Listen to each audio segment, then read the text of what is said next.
Pada kesempatan kali ini kita akan membahas mengenai jaringan pada tumbuhan. Sel-sel pada tumbuhan yang memiliki struktur yang sama akan terintegrasi menjadi suatu jaringan dan memberikan fungsi tertentu pada tubuh tumbuhan. Berdasarkan aktivitas pembelahan sel penyusun jaringan selama masa pertumbuhan dan perkembangan, jaringan tumbuhan dapat dikelompokkan menjadi jaringan meristem atau jaringan embrional dan jaringan permanen atau jaringan dewasa.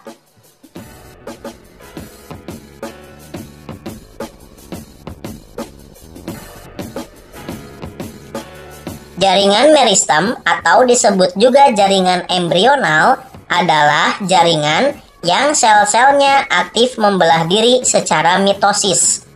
Hal ini menyebabkan sel-sel tumbuhan semakin bertambah dan menyebabkan tumbuhan mengalami pertambahan tinggi dan volume.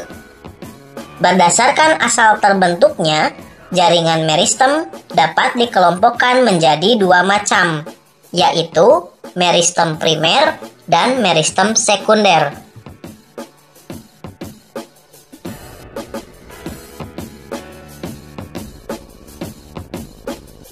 Meristem primer adalah jaringan meristem pada tumbuhan yang sel-selnya aktif membelah. Meristem primer pada umumnya terdapat pada ujung batang dan ujung akar. Oleh karena itu, meristem primer menyebabkan pertumbuhan primer pada tumbuhan, yaitu pertumbuhan vertikal atau perpanjangan akar dan batang.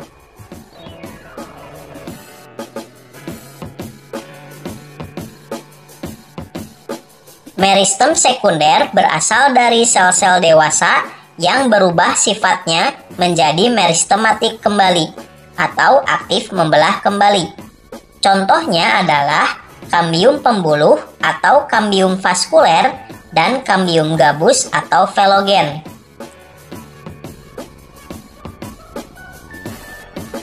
Kambium vaskuler merupakan lapisan sel-sel yang aktif membelah yang terletak di antara pembuluh angkut xilem dan floem.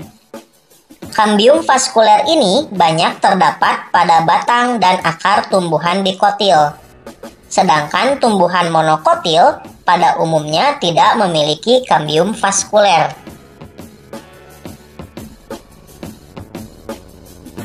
Aktivitas kambium ini menyebabkan tumbuhan mengalami pertumbuhan sekunder sehingga batang menjadi besar.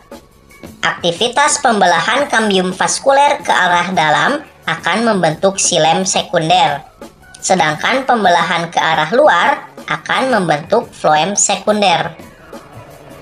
Kita dapat menentukan umur pohon dengan melihat lingkaran tahun atau daerah gelap terang yang terbentuk pada batang pohon.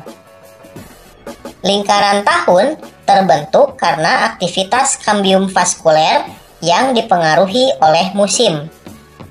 Saat musim hujan, banyak air yang dapat diserap oleh tumbuhan, menyebabkan pembelahan sel kambium vaskuler meningkat dan ukuran sel menjadi besar. Akibatnya terbentuk daerah terang.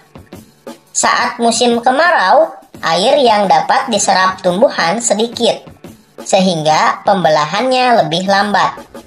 Sel-sel hasil pembelahan juga memiliki ukuran yang kecil dan rapat, sehingga terbentuk daerah gelap pada batang.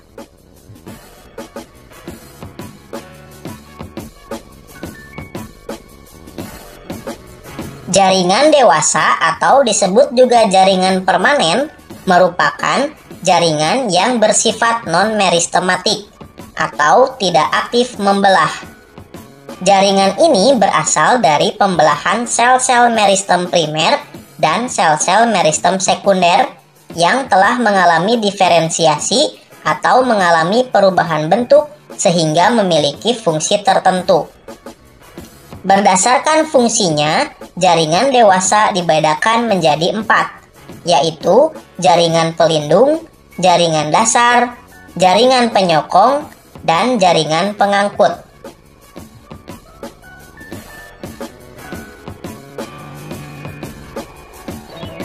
Jaringan pelindung terdapat di seluruh permukaan luar tumbuhan. Tumbuhan membutuhkan jaringan pelindung untuk melindungi bagian dalam tumbuhan dari berbagai pengaruh luar yang merugikan.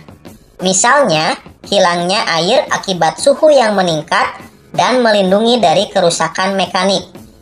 Contoh dari jaringan pelindung yaitu jaringan epidermis.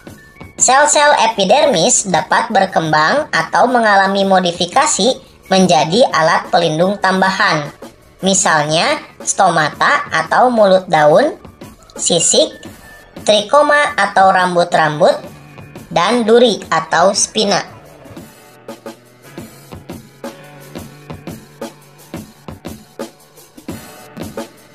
Jaringan dasar merupakan jaringan yang hampir terdapat pada seluruh bagian tumbuhan. Jaringan dasar seringkali disebut jaringan pengisi. Jaringan ini berperan penting dalam semua proses fisiologi atau metabolisme pada tumbuhan. Contoh dari jaringan dasar ini yaitu jaringan parenkim.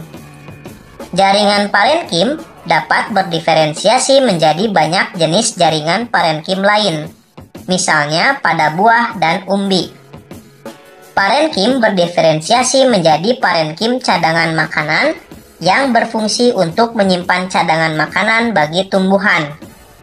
Pada daun, jaringan parenkim berdiferensiasi menjadi jaringan palisade dan jaringan bunga karang yang berfungsi untuk proses fotosintesis.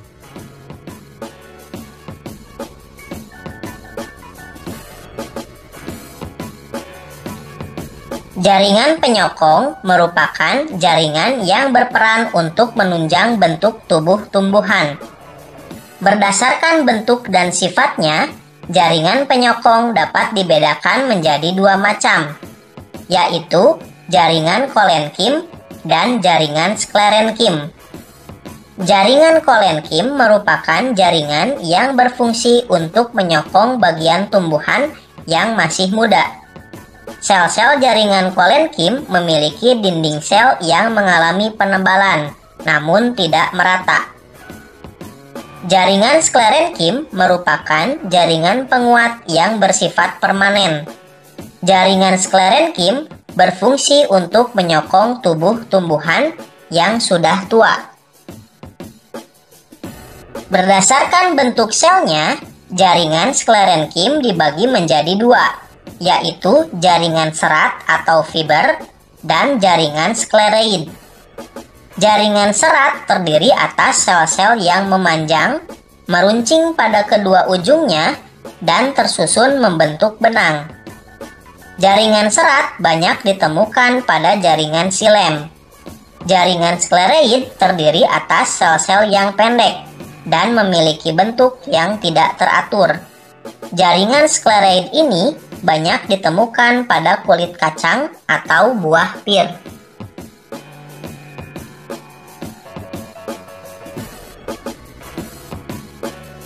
Jaringan pengangkut terdiri atas dua jenis, yaitu xilem dan floem.